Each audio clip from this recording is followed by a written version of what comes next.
Can you believe what we just saw? The Detroit Lions won. I mean, this has to be one of the biggest wins in Detroit Lions recent history. What a performance. We're going to get into all of the offensive side of the ball, why things worked well early on, why they went through the slump, and then that final drive at the end, how they were able to power through and win this game by a point. What a job by them. Yeah, let's just get into it. Let's start off with this play. What's going to happen here is just that classic Detroit Lions play where it's going to be a play action. You have Amon-Ra St. Brown running over the middle. I mean, this is it. Like in the Detroit Lions playbook, this is on page 1, right? And watch how well it works out. So Goff is going to take the snap right here. He runs the play action. Chris Collinsworth draws on the screen for a second, and you see how well this worked. I mean, Kansas City at this point does realize what's going on. They're trying to get back into coverage and cover over the middle. But you see where Amon-Ra St. Brown is. I've circled him. He's right on that Kansas City logo. The linebacker who ideally would be able to get back into the play, again, he's reading it. He's trying to get back into the play. It's on paper, maybe not a disaster, but here's why it is a disaster, is because his back is completely turned away from Jared Goff. So for Goff, he has the ultimate luxury of knowing that his receiver can adjust to this football, whereas the defender cannot. So you can just throw it right over the defender if you want to. As you see, that's exactly what Goff does. He hits that throw. It's good catch from Amon-Ra St. Brown, good route from Amon-Ra St. Brown, and this is just what the Lions love to do. It's not the only. They're not the only team that does this. A lot of teams do this, but they just do it so effectively. They time it so perfectly. Great play calling, and they're able to pick up a decent play here.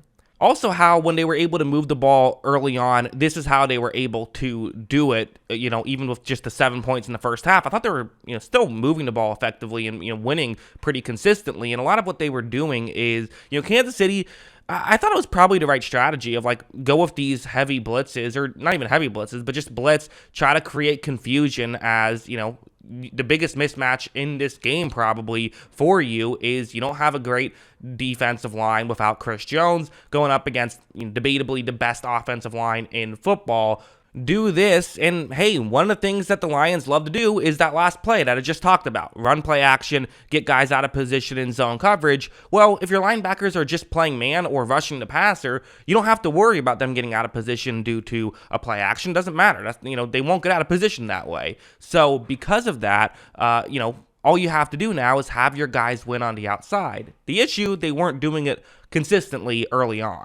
Watch how right when this play begins, you see how it's once again Amon-Ra St. Brown, and he's a tough guy to cover. I mean, it's not really fair to blame anyone for not being able to cover this guy, but there's a window right here. So what's Goff going to do? Well, he's going to do the classic Jared Goff thing. Goff puts it right on the money for Amon-Ra St. Brown in an area where St. Brown could continue to run after the catch and pick up even more yards, and this is just what St. Brown does, and this is just what Jared Goff does. People use the game manager logo or nickname on Goff as an insult, but it's really not necessarily an insult. Being able to just consistently do this stuff, there's obviously a ton of value in it, and in an offense, when it's working well, can work really well.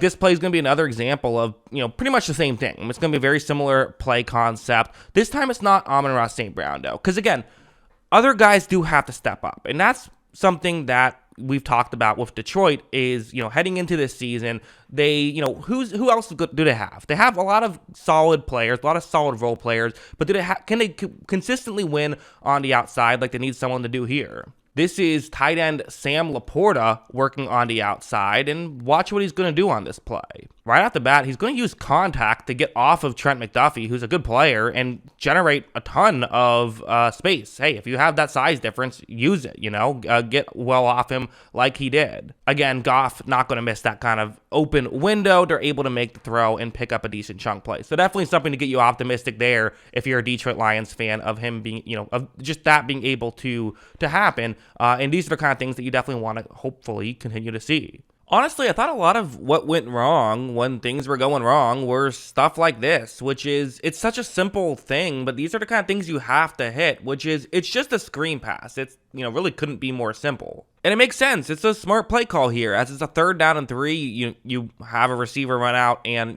make a block on really the only player in that area. Another receiver can run forward. Just pick up the first down, get another set of downs. Simple enough. And as you see, this is going to be Josh Reynolds who just straight up drops it. There were some drops in this one. There were. I mean, that's an issue, and that was a part of it. Marvin Jones had a couple of drops. You got to make the catches, and especially when you're playing Kansas City, when you have opportunities to make the play, you have to make the play. And listen, I don't know if that's going to be a first down. I thought that Kansas City played it pretty well, but you could at least gain a couple of yards here and then force Dan Campbell to go for it. Campbell still should have gone for it here, in my opinion. I don't think the punt was the correct decision on this one. But I also think you could make kind of a larger point and a big picture point of the Lions offense if you wanted to, in saying that this is kind of the issue with the Lions offense, is they really do have to cut down on the mistakes. They're not necessarily the offense that consistently gets 20-yard plays, right? They're not the home run hitting offense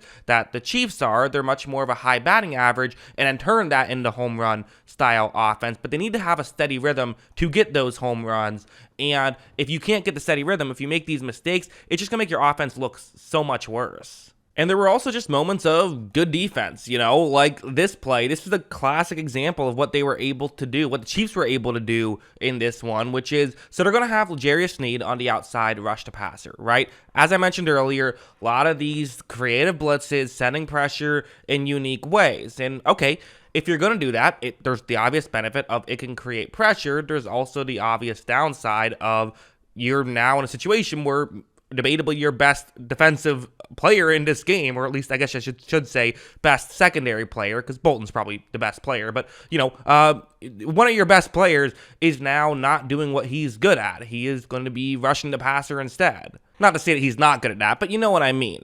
So now, because of this, Justin Reed is going to be playing in coverage. So you have a safety now going up one-on-one against a wide receiver. This is a mismatch. This is something the Lions can hopefully take advantage of, and the Chiefs are going to have to defend this well. Watch how when this play begins, there's a window right here for sure. Now, Sneed actually doing a really good job on this play of making it more difficult for a pass to be complete, doing, leaping up like that. Sometimes it doesn't work out, but this time it really does, to kind of disrupt Goff's throw a little bit, give Reed just a little bit of time. And as you see, Reed makes the most of it. Look at him reach out and knock that ball away. Amon-Ra St. Brown not able to make the play on that one. That's just good football. And, it's what the Kansas City Chiefs were able to do pretty consistently in this game. But then all of a sudden, here come the Lions. And, with plenty of stars on this team, it is someone who is maybe becoming a star. I don't know. Josh Reynolds was the guy here, I thought, to really come through and kind of